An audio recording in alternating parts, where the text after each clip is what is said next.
From the shores of Malibu where the waves are pumping, to the Great Wall of China and back to the streets of Sydney, Australia, where the UFC is coming. We are live. This is It's Time Radio, the show where we talk about what you think about but may be afraid to voice. Do not worry, we'll voice it for you. We'll talk about everything on its time. No holds barred radio, folks. Sex, drugs, rock and roll, UFC, politics, film, TV.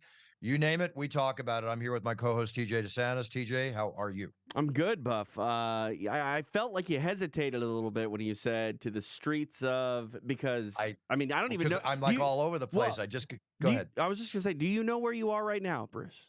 I'm in my office. Okay, well, in what That's all I know. What state and country is that?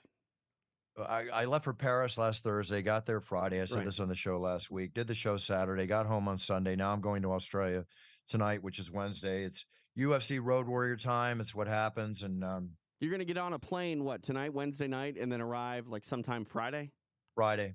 Yeah, I mean, that's crazy. You'll get that day back on your way back, but man, it's like time travel, TJ. I leave Monday at like 11 in the morning from Sydney, Australia, and I arrive back here at 8 in the morning on Monday, 3 hours before I left Australia. Yeah, no, it's bonkers. And I mean, Bruce, I'm not going to lie to you. Like, I'm not, again, woe is us, right? Like, we're complaining about traveling the world and having some we're doing what we love. Right, There's right, no complaints. right. But my point is like, I sometimes feel when I go to Boston, like when we went to Boston a couple weeks back, like that's just a 3-hour jaunt. Like, I don't know. Sometimes I feel like the smaller time changes affect you almost more.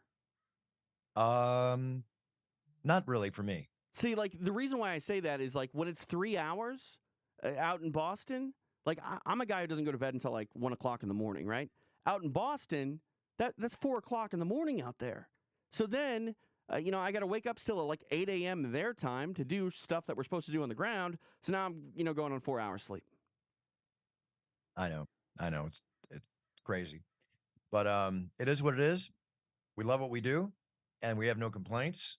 A lot more things. Before we even get into the shows, let's talk about some news because there's things happening around this country. I don't even know if I want to, Bruce. At this point, like, I don't know. Like I said, I've said this a couple times on the show. Like, do you remember when we first started the show? The two biggest topics that we ever talked about outside of, the UFC and mixed martial arts were Charlie Sheen and the situation. Well, that either means that the show wasn't as deep as it is today. Simpler times, Buff. What's that? It was just simpler times. It's amazing because simpler times were many years ago, before phones, before internet, before whatever. Sure. Now we have all that, and yet simple times was 16 years ago or 17 since we started the show. Yeah. And it's not an example of our intelligence level and what we talked about. It was an example of just the simplicity, like you said, of times. It's not simple anymore. And let's go into why it's not simple anymore. And just real quick, last thing, just Charlie Sheen, and his winning and all that nonsense and the situation, as you called the guy from Jersey Shore. No offense, but yeah. But like those were the craziest moments in society. Like those were the things that were people were going, wow, look at Charlie Sheen, he's crazy. Not the case now. I mean, right now we've got smash and grabs. The thing that happened the other week with the teens, going crazy, attacking people here at Del Amo Mall, at 2 or 3 other malls across the country. Yeah. Did you happen to see that clip that Henry Gracie put out of the guy basically stopping the mob in Torrance? Well, yeah. And he came in and trained at Henner's. That's unbelievably awesome. Well, the man's a hero. Yeah. Now, one time it was said to me, and I'm not trying to act tough, okay? But you're in a situation like that. You've got 13, 14-year-old kids who are capable of killing anybody and hurting anybody just as much as a 23, 24-year-old man. And they do so without even understanding what they're doing. That's the thing. Right. And it's almost like the mentality's set to be just the future criminals of this world. I don't know if they're going to retract back and learn their lesson. I hope they do. Yeah. And become better people. But, it's like if I'm in a situation like that and God forbid I'm with somebody, my mom, friend, girlfriend, whatever the situation might be in the future at that time, how do I react? Well, you got to react the same way as ever. You got to protect yourself. Obviously, I'm not going to purposely hit anybody or do whatever. But, a 13, 14-year-old kid comes at you or a bunch of them come at you, then I praise this man. He got in. He broke them up. He didn't throw a punch. He got them away. 20 people surrounding him. But had a couple come at him, I would have no problem if he decked him. Oh, and I think that he was making that very clear. Otherwise, they wouldn't have stopped in their tracks. And I hate to say this. I understand that we've talked about the stores not defending the merchandise and things like that. But like, I honestly feel if one video went viral of just one of these knuckleheads getting knocked out hard, it's going to send a message. Hopefully it'll send a message. But we're living in a society where people don't read, people don't watch, people sit on TikTok for 4 hours a day or whatever. Yeah. Yeah. Will the message get out? That's the whole point. I mean, these are. I don't want to say they're all ignorant, but do you think that these smash and grabbers are sitting there looking at CNN every day? I think that they're looking at social media, and I think that one of those videos going viral on social media, because in respect to that, yeah, then they'd see it. But I don't know. Like I hate to say this. I hope there's no justified reason that they're doing this, right? So don't get it mixed up when I say this. But I hope there's some sort of desperation there that is causing them to do this. Because honestly, on the outside looking in, Bruce, these mobs of kids doing it, they just seem like it's a thrill, right? It doesn't seem like they're doing this to make sure that they can get some food for their family or that they have what they need to get by. Well, you see examples of maybe some of that might be the case, or Sure. a lot of it. We all live in nice neighborhoods, whatever the case might be, to a degree. Not all of us. Well, I mean, the nicest neighborhoods now. I mean, there's home invasions, there's robberies. Right. There's been you're not safe anywhere, Bruce. Pardon me? You're not safe anywhere. Like you're not safe anywhere. High-end houses, I think. I mean, I hate to say it. I think high-end houses tend to be the target more often these days. So what's going to stop a situation where 10 cars come in with 40 individuals in a city in an affluent neighborhood block, and they smash and grab houses for 30 minutes before the cops get there, or there's too many of them that it's numbers and it doesn't work? I'll tell you. I mean, we live in America, and we have the right to defend ourselves in our homes by pretty much almost any means necessary. Well, a lot of within reason, when you're in fear for your life. Right. And I'm not trying to act like a tough guy, but that's what it's coming down to. Oh, I mean, you got to protect your home, you got to protect your homestead, you got to protect yourself. And a lot of these, I'm noticing now that these department stores where they weren't reacting, guards are now reacting, stopping them. Yeah. Somebody's going to get hurt. Yeah. Whether it's the guard, a worker, Yeah. or one of these idiots. Right. And I don't want to see anybody get hurt. None of them, really, honestly. I don't want to see anybody get hurt, but if you play, you have to pay. But again, and that's the thing too. Like I said, I want to see one of these, dummies get knocked out. I don't necessarily want them to be hurt. I just want that message to be sent. You know what I mean? But I don't want it to be an increasing sense of violence that now increases the perpetrators to be more violent in their acts, which could be even worse.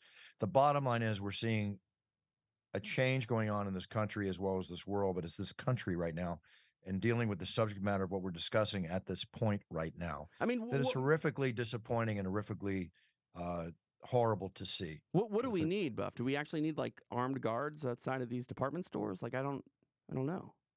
You can't just shoot these people coming in, and a lot of the guards are they equipped.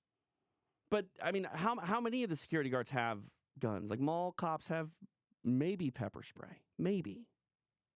Then use it.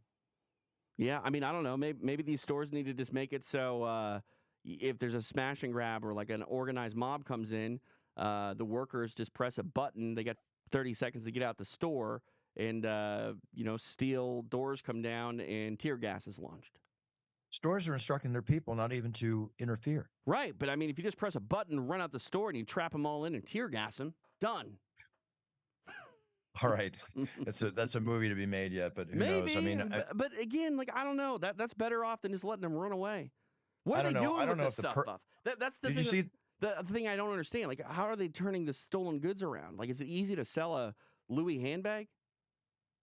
I don't know, because I'm not one of those people. Right. I have no idea. And you wouldn't ever buy a handbag from a guy on Craigslist or whatever. No, because I'm not gonna. No, of course. No, I'm not. I'm not going to buy anything off Craigslist. Maybe that just says I'm real bougie. I don't know, but I don't know. Listen, if you see somebody walking around, with all respect, in a neighborhood where the average income is, average income, which is what, 50-some thousand a year for the average American. I'm not sure what the quote is now. Out here in Southern California, it better be 100,000 or you're broke. Well, let's just say it's anywhere in the country. where it's 50, Yeah, it's even probably 50 100, grand. and you Yeah. see somebody walking Yeah. around with a $5,000 Louis Vuitton bag.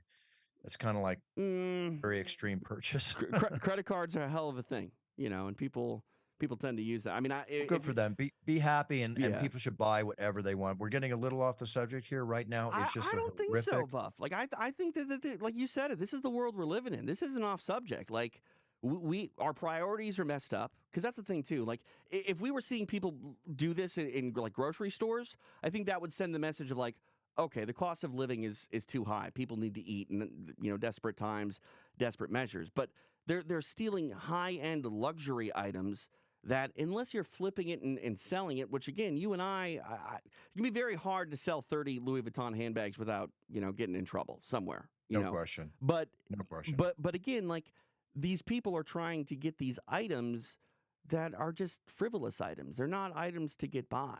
And I think that's what is, the hardest part for me in all of this is you're looking at the youth prioritize the wrong things. And I don't know. I think a lot of it has to do with not getting items at all. I think it's the thrill of it, which is why you see these people doing it. Yeah, and then you also see them going into the CVSs of this world and other places taking stuff, which I'm sure maybe they do need. There's all Yeah, variables involved here. but I mean, have you ever seen the stats of like where really rich people get off on stealing something that they could buy 100,000 times over?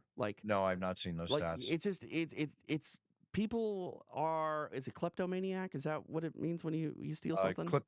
Oh God, that's funny. I haven't heard this word in a long Right, time. that's what I'm saying. Like, I feel like there are people that get off on it in a way where it's like, yeah, you could buy that, makeup from Walgreens, but for whatever reason, you just think it's awesome to like kind of put it in your pocket and see if you get in trouble. Agreed. Agreed. Anyway, but getting back to this real quick, as we're on top of the subject, Yeah. uh, Nordstrom's. Mm-hmm. Okay, they just closed the first Nordstrom store Yeah. was in San Francisco. It's been open for 35 years, Right. and they just closed it because of what we're talking about. Yeah. I mean, brick and mortar, I think, is going by the wayside, and like that's unfortunately what I think the end game of all of this is. If you're, ripping off these stores, the only thing that they're going to be able to do at some point is just stop being a brick and mortar store, and you're not going to be able to go shopping anywhere anymore, and then we're going to lose jobs, and then that's going to make the situation for the people that don't have enough money even worse. I agree. I agree, and we'll see where it's going to go. It's just horrible. I'm almost like dumbfounded. Yeah. As far as how to react anymore to this. But let's just see how it develops. It's hopefully that it goes away. But I'm afraid it's not. Yeah. Like a lot of things. There's another couple things in the news here. We're going to get past this point because I think we haven't beat this with a stick, and not to coin a pun, because maybe some things should be beat with a stick.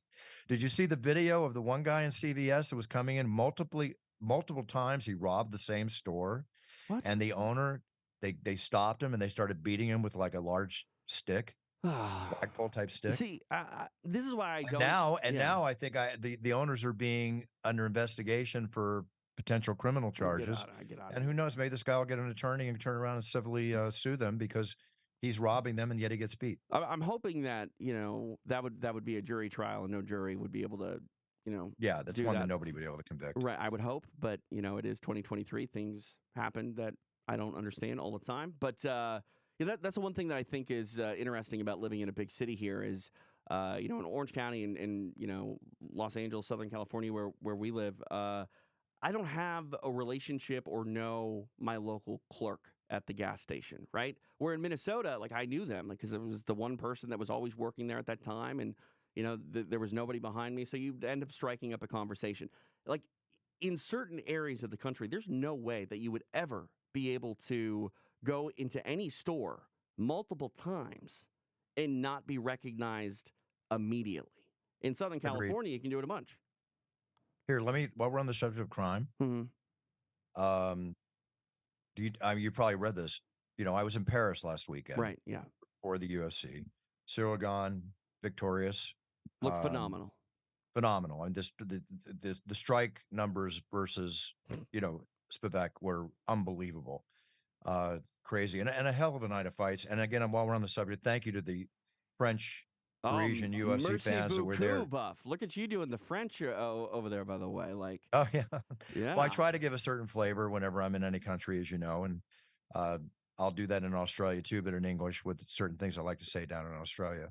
But every country deserves that. But the Parisian fans, the French fans that were in the audience, Mhm. the energy was unbelievable. I posted a video on my TikTok account, posted a video on my Instagram and Twitter of their reaction. Just and they speak French and they're just coming back to me with the main event of the evening and it's time and all that. They love their Oh, UFC yeah. and it's just the energy was electric. It was so much fun to announce. Can Thank you so much. Merci beaucoup to everybody in France for your courtesy and everything else. I apologize for my quick in and out trip, but it was all about the show and I was there for the show. Hey, real But quick, can I make an MMA joke that only hardcore fans will get? go ahead. Were there a lot of Parisian fans there? I have to assume. Right. Yeah, a lot of Parisian fans. I mean, it's crazy that Caro is still that popular today. The what is? Caro Parisian? Oh, okay. Sorry. I got it. Well, for people that are not diehard fans, they might not know what Carl Parisian is. With all respect to Carl, because he's a great guy. If he was in charge of mob control, people would be getting dumped on their heads. Oh my God, no question with Carl. There's no question. But getting back to this, get this: Cyril Gane's home was burglarized. No, They knew he was gone. It was No. burglarized. The damage was assessed at 150,000 euros, which is roughly Oh my $162,000, which I understand a lot of that was cash. yeah, Right? yeah. I mean, wait, excuse me. I'm sorry. Uh-huh.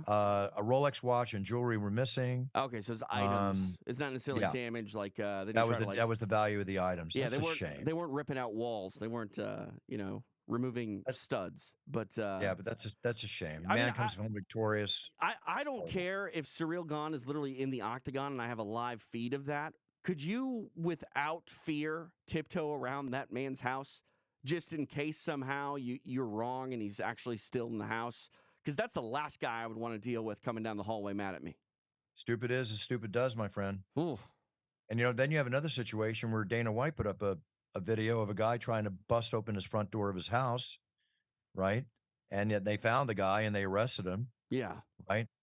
There's another crime thing. Crime is touching all of us. I mean, I've had a couple homes within blocks of me that have home invasions over here. That's insane. It's insane. You know? I mean, and we talked about it earlier. You're really not safe anywhere, so you got to make sure you protect yourself.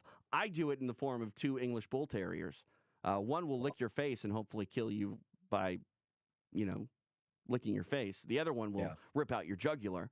But yeah, no, that works. Listen, if I'm home, everything's here. But when I'm not home, somebody's always here. Oh yeah, So. no, 100%. And also too, I'm surprised you don't have a dog. Like, dogs are so good at knowing, even if it's just a little dog. I do. I have a big German Shepherd, but it belongs to Kristen. Right. And obviously during work days, it's always here. So I'm just saying, like it's time to get you a dog that stays with you when you're by yourself. it's in my mind. It's in my future. Just haven't done it yet. If you want an English Bull Terrier, Buff, I got the guy. I'm a German Shepherd guy, my friend. That's fine. But Variations, or I'll go to when it comes that time. I'm going to go to the rescue center and of course pick out the good dog. Man. Good man. Be the best thing to do. Here, let's go to another story here. We're done with the crime. Sugar Sean O'Malley got another face tat to commemorate his title. Good for Sugar Sean. Face tattoos are just so normal now. It's crazy. What's that? Face tattoos are just so normal now. Another thing I will never get. No offense. I mean, I think kudos to anybody that does. The fact that you can get them removed now, you can't totally get them removed. You can basically get it to where you can cover it up with something else. But I don't know, Buff. Like I don't know if there are many things that I would want on my body forever, especially my face. I would never put something on my body that I wouldn't think I would have one iota chance of taking off my body. Right. Yeah. Okay. How many bodies is your face on right now? That's what I want to know. It's funny you say that because I was just going through my photo list and I was looking at all the body tattoos, putting them in an album, and I'll probably post them up sometime in the future because it's an honor. And yet I wonder why anybody would want my face on their body. Because they're hardcore fans, Buff. Like, I mean, that's the thing. Like, I'm easily over a dozen I've received. And I'm sure, like, more often than not, when you see these tattoos, they're next to other big, institutions in MMA. It's not like someone just gets like a one-off of you, right? Oh, no. Really? Many one-offs. Really? Many one fella has his entire knee, just my face. Another Wow.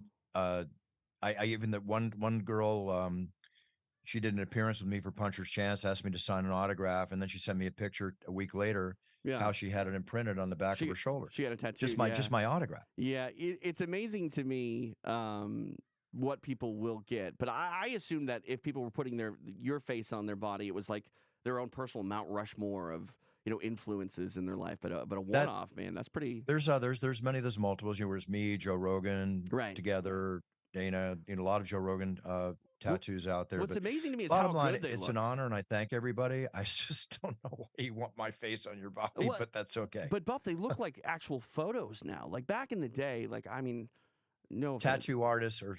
I'm not even gonna. Blows me away. I'm not even gonna say. Blows me away how skilled they are. I'm not even gonna say which athlete it was, but there used to be a fighter in the UFC that had a celebrity tattooed on one of their arms, and it was just, it didn't look like that person at all. And yeah, we've come a long ways since those days. Yeah, absolutely. Did you hear this crazy story about? Well, first off, there's two stories on Delta Airlines right now. Okay. Number one is Tom Brady is partnered with Delta Airlines as an advisor. That's weird as heck. An advisor to what? I have no idea how to throw a football while the plane's in the air. I don't know. I mean, I'm sure Tom's got much more mental abilities than just throwing a football, but for some reason he's into it. He's become an advisor. He signed a multi-year agreement on Wednesday. Good for him. Is he doing football commentary this year? Like I remember he signed a deal with either like NBC or ESPN or something, and I'm curious if that is still something he's interested in. Yes, no, he did sign the deal, and what I heard last time is it may not start right away. Okay, but he does plan on doing that work, and I know he got a very healthy, big fat paycheck for it. I'm sure. I wonder how good he's going to be at it, because that old saying, like those who can do and those who can't teach. And this isn't disrespectful to Tony Romo when I say this. Those who do don't do, and those who do don't. Those who do. Those who do, and those who don't, or tell you what to do. I don't know. Again, the saying those who do and those who don't do teach. I just said it. Those who can do and those who can't teach. That's what I said like 2 seconds ago. Or don't do teach. In other words, they have the skills, they don't do it, but they'll teach it. You're confusing me now. Okay, well, I think our audience hopefully got the message. But anyway, getting back to Tom Brady. Let me finish my thought on Tom Brady. I don't know if he's going to be a great analyst. I think he understands the situation. I don't know if he's going to be as good at articulating it to others. Do you know what I mean? Time will tell. Just like with other great football players have gone behind the desk, and they all turned out. Most of them turned out really well, but time will tell. But here, getting back to Delta, he's going to be assisting them in developing and advising on strategic training and teamwork tools for their 90,000 workers. Now, if you think about it, he's a born leader. He's a proven leader. Yeah. He's a team leader. Mm-hmm. So I could see him being motivational in that respect. Sure. The thing that is interesting to me is I think flight attendant crews technically stick together. I think they usually work on like teams of 4 to 6 to 8, depending on how large the plane is. I don't know if pilots stick together. I think that if I'm correct, a lot of captains, their first officers will be different all the time. So I think there could be something to be learned from someone like Brady, who obviously had new teammates, regularly coming, in and out of every new season. No one team is the same identically from the year before. That's interesting. He might actually have some knowledge and capabilities there to pass on in, the real world. Yeah, no, I think so. Just kind of like a motivational speaker coming in for a moment to speak to a crew, like I've been called in to motivate a team or motivate workers, and I think he's going to be great at it. Buff, that's a lot of people. What's that? 90,000. Well, it's not like he's speaking in front of them. However, the message will get out to those 90,000 people, but that's the employees. The advisements that he's going to lend need to be able to speak to all 90,000 people, and I think it's one thing to try to come up with protocol to help a company better manage 9 people or 90 people, but 90,000, dang. Hey, find out. It's that's why God made Zoom and videos and everything else. Delta Airlines had they hired Tom Brady. Then they had a situation. Did you hear about this? I've never heard this before in my life. What is it? A Delta flight was diverted midair, forcing the plane to turn around and go back to the airport to deal. You know what happened? Nope. A Delta passenger sprayed diarrhea everywhere over the plane. He had a massive attack. I saw the video. You see, like down the whole aisle, there's like towels laid Okay. down. Obviously, he was Okay. trying to get to the bathroom, Got it. and he lost Got it. himself. At first, I thought you meant he did it on purpose. No, Thank God he didn't mean to do it. It was considered a biohazard issue. Oh, well, I mean, yeah, it's feces. It's The diarrhea was all the way through the plane, so obviously he was probably running to the restroom what at happened? the time. How does it get all over the plane? How does it get out of your pants? They put down vanilla scent and disinfectant, which only made it smell like vanilla shite. I mean, and they had to turn around the plane. I've never heard of anything like this in my life. What do? You just burn the plane down? You just throw it away? Like, well, it's massive cleaning, that's for sure. That's what I'm saying. Like, I don't know. Gross. Anyway, that's the Delta stories for today. Cameo, in the wake of the strike of the actors and everything, they've had a huge influx of actors now offering videos on Cameo. Huge influx. And right now, you might want to check it out there and maybe get your favorite actor. You know me, I do a ton of cameos. You know me, I do none. I do a none of cameos. Well, you never advertise. I'm advertising right now. Okay. Everybody, check out TJ De Santis on Cameo. Get your Cameo for TJ De Santis. I don't even know what I'm charging. You told me to up the price because it was cheap. No one bought one. What do you charge? Let's see here. I'm trying to pull it up here. Like, I don't even know if the app is still installed on my phone. It is. I'll tell you in a minute. Have you ever ordered a Cameo? No. See, I actually ordered one because I think I made like $100, and it was all off referrals, getting people on Cameo.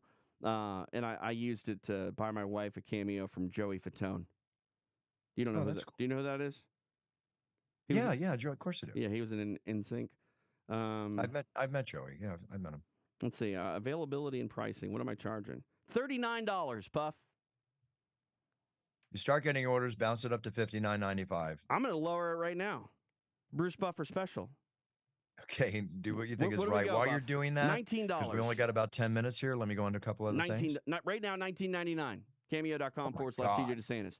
Buff, I haven't sold one in like 2 years. It's a garage sale, everybody. TJ De Santis, $19.99 on Cameo. Me, I'm not changing my price. No. And I'm not raising it either. See, what I think I get partial proceeds to charities. I can do a pretty good, like, coming up next voice, you know? Like, coming up now. No. See, that's a ring announcer. Like, for me, it's like the combo videos. Oh, like coming up next. No. Fighting out of Malibu, California, Bruce Buffer returns, ready to prove that he's the best in the world. Straight ahead, it's the voice of the Octagon.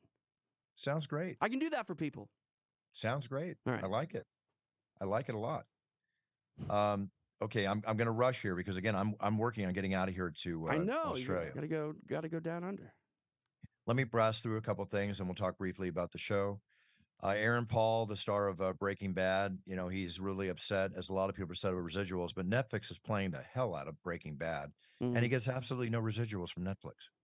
Yeah, that's crazy to me. That's crazy. How does that work? Because if it's on television, you get residuals. No, that's crazy. Is it just I know. This is probably what's part of the strike. It's just nuts when you think about it. I mean, that's a loophole that SAG's got to fix. I would love it if I got residuals for every UFC. I'd be opening up checks every day. It'd be amazing. Yeah, that might be a little bit different. But like, Here Comes the Boom is on Netflix right now. I know you're in that. I just got a residual check for Here Comes the Boom, but I don't know if it comes from Netflix. I highly doubt it. I mean, if Aaron Paul can't, if Aaron's not getting a residual check, then I'm not getting one. He's a television guy, so maybe television is not on track with film. You know what I mean?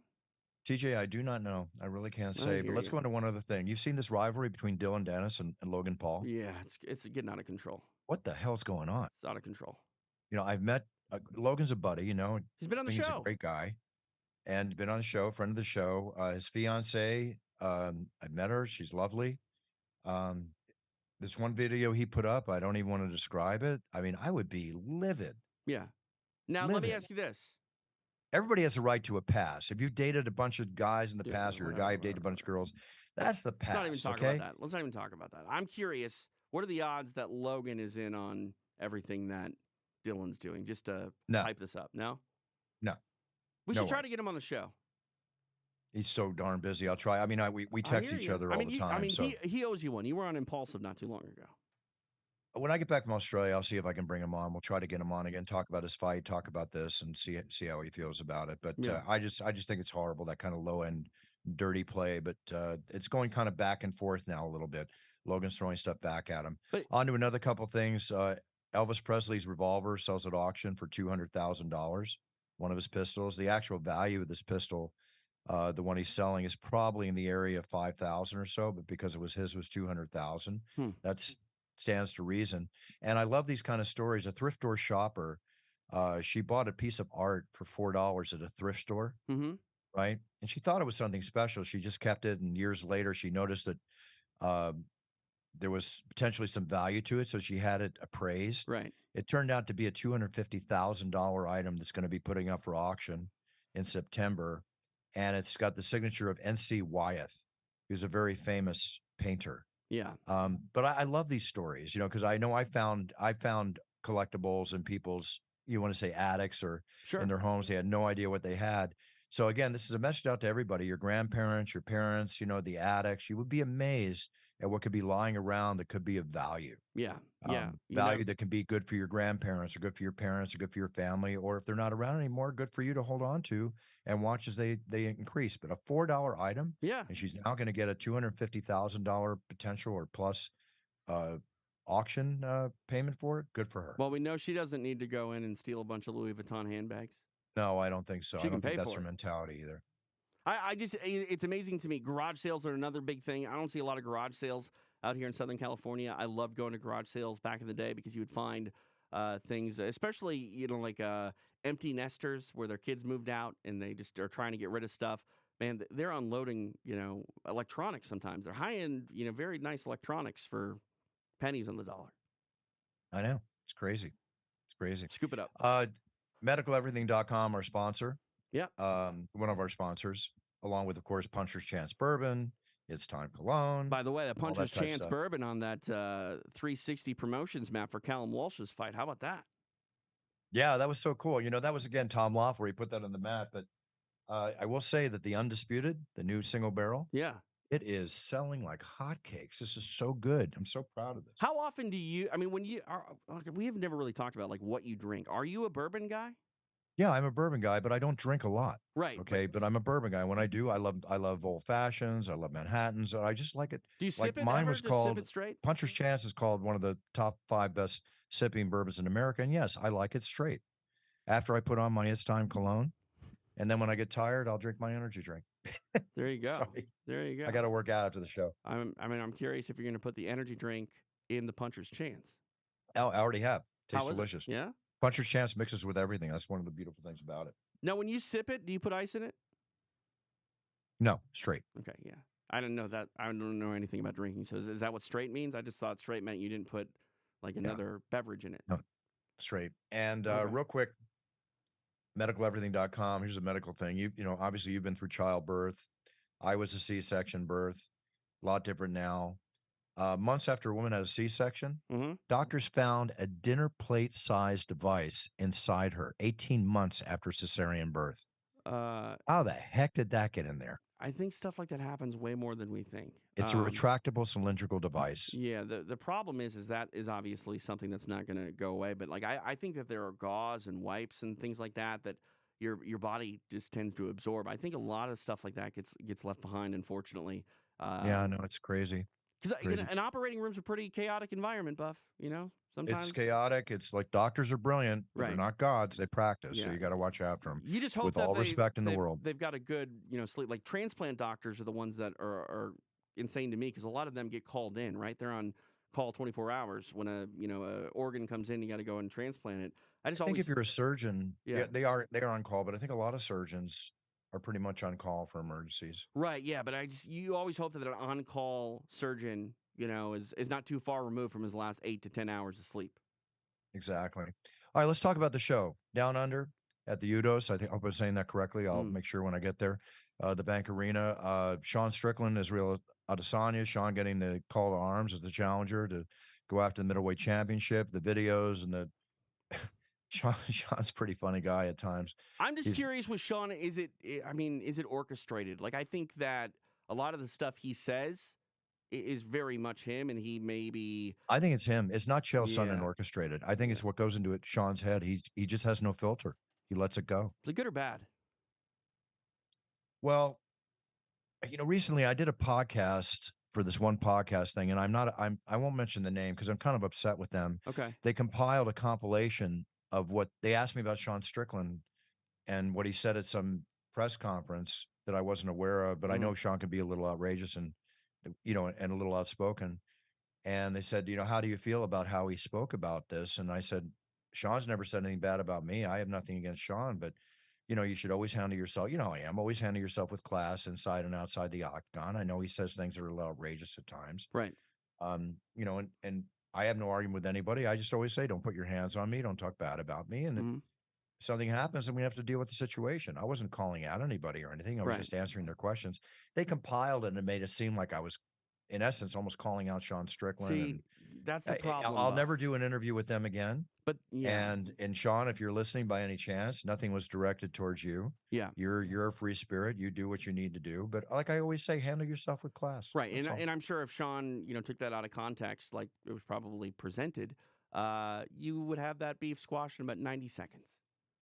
You know what I mean? Oh, I get no problem talking to Sean. I have no beef with Sean. But I want to get in there and announce him like the challenger to win a championship that he has the glorious chance that people dream of to do on Saturday. I'm going to give this guy the biggest introduction I can. Right. But that's the thing that I hate about, the landscape today. And like, I say this as being a guy who's been in the podcasting space literally since before it started. But when I started my stuff online, we called it radio because it was radio. And now it's radio. I mean, it's radio. This is a damn TV show, what you and I are doing here at this point. But the way that these shows market themselves, unfortunately, is to take things and arrange them so to where it's not necessarily making you say something that you didn't say, but it's presenting it in a light that makes one think, why would he say that? And it's like, that's not really the way it's supposed to come off. Yes, all those words were said in that order, but when you start to cut out a lot in between, it's a problem. Sean's a focused fighter. He's going to be focused on his fight. We see each other at the hotel or whatever. I'm not worried about you and Sean. Like I said, you'll handle it. If anything gets mentioned, it's just 2 sentences. It's not even an issue. My issue is the fact that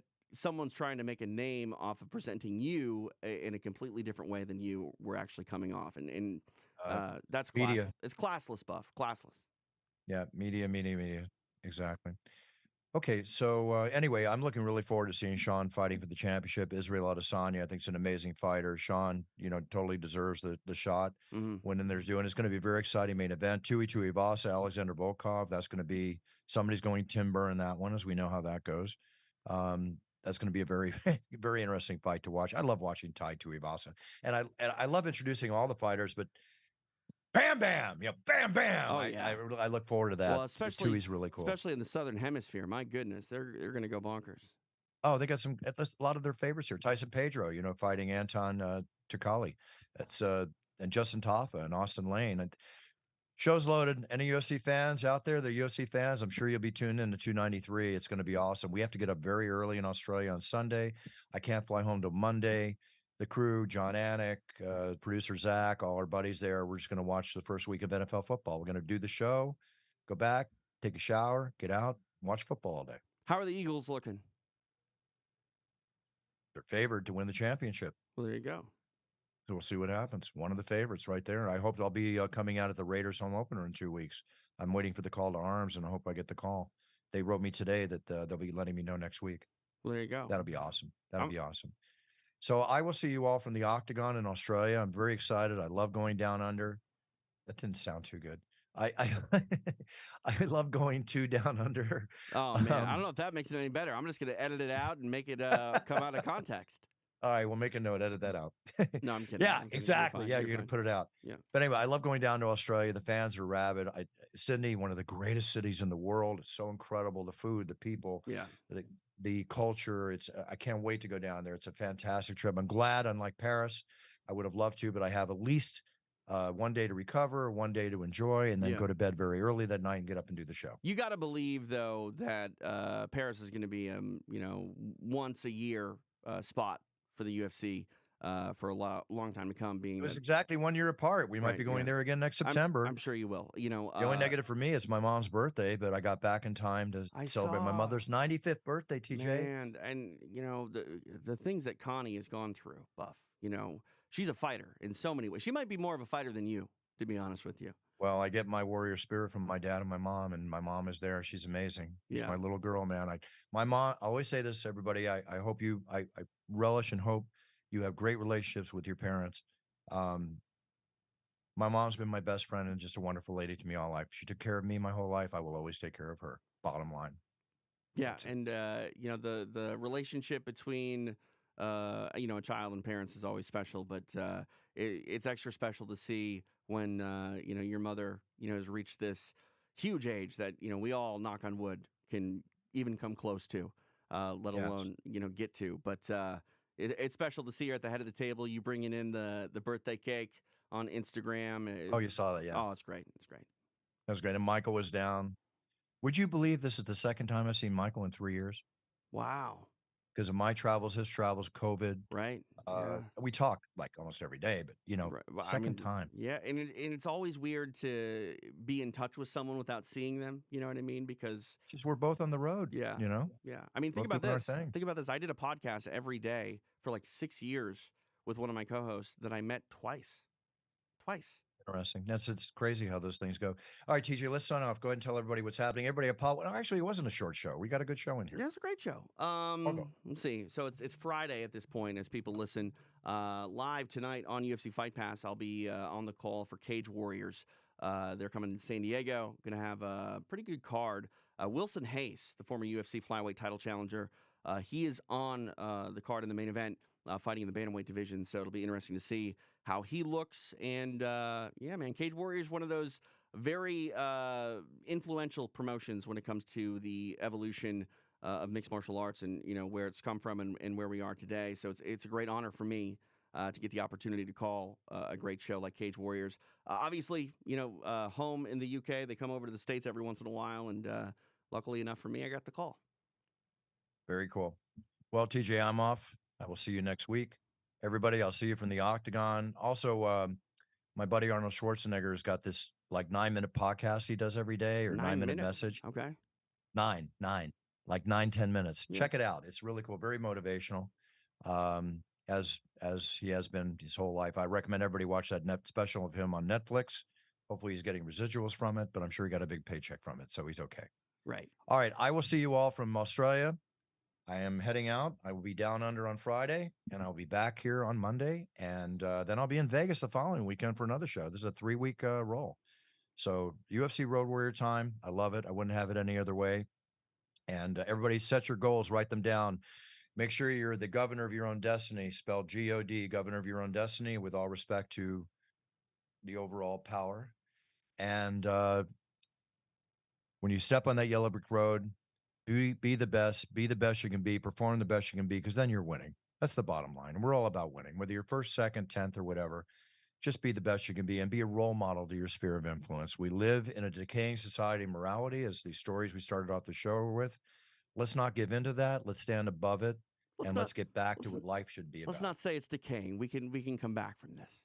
Let's be optimistic. Well, that's why I just said let's win, Buff, like you said. These examples are decay that need to stop. We just need to it's like a cavity. Right. Bring it to the Let's put a top on it and stop that cavity from ruining the tooth. I can get behind that. Okay. Sounds good. All right, everybody. Man, I feel like I'm talking a million miles a minute. I got to get ready. I got to go. Hopefully it's not Delta. Am I flying Delta? Oh my God, I'm flying Delta. Delta's great. No one crapped all over your plane. You'll be fine. It's okay. It's a one-time experience. I fly Delta all the time, Buff. No, Delta is great. All good. All good. All right. Enough said. TJ, thank you. Take care. Everybody, big cheers. See you from the Octagon. Down under. Let's put a shrimp on that bobby and watch a little football on Sunday after the show. I don't think that gained any fans from Down Under, Buff. You need to work on that. Say again? Never mind.